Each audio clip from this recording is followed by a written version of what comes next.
ঈদ মোবারক।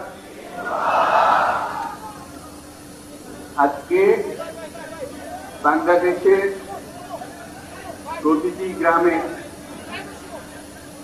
প্রতিটি বাজারে, প্রতিটি গঞ্জে, প্রতিটি শহরে ঈদের জামাত অনুষ্ঠিত হচ্ছে।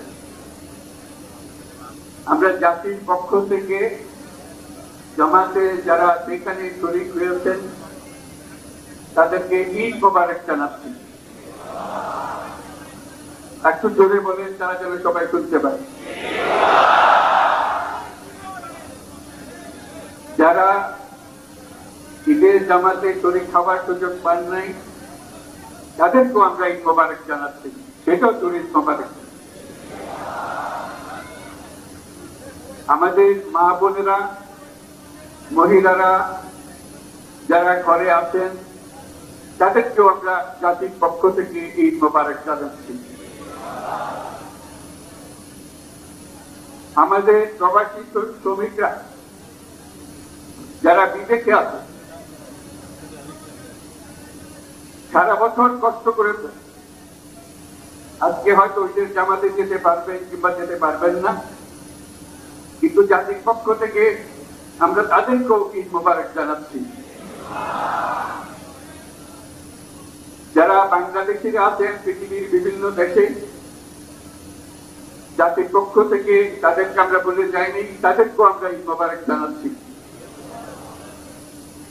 যারা হাসপাতালে আছে, রোগী বিভিন্ন কারণে ঈদের জামাতে যেতে পারেন নাই, তাদেরকেও ঈদ মোবারক জানালাম। ঈদ দূরত্ব ঘোচানোর দিন, নৈকট্যের দিন, ভালোবাসার দিন। আজকে সেই দিনটা আমরা যেন গভীর ভালোবাসার সঙ্গে উদযাপন করতে পারি, সেই বাক্য, সেই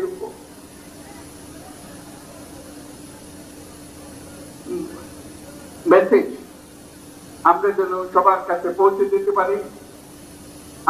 আজকে একটা অটুট ঐক্য গড়ে তোলার দিন, এবং আমরা স্থায়ী ভাবে এই ঐক্য গড়ে তুলতে চাই।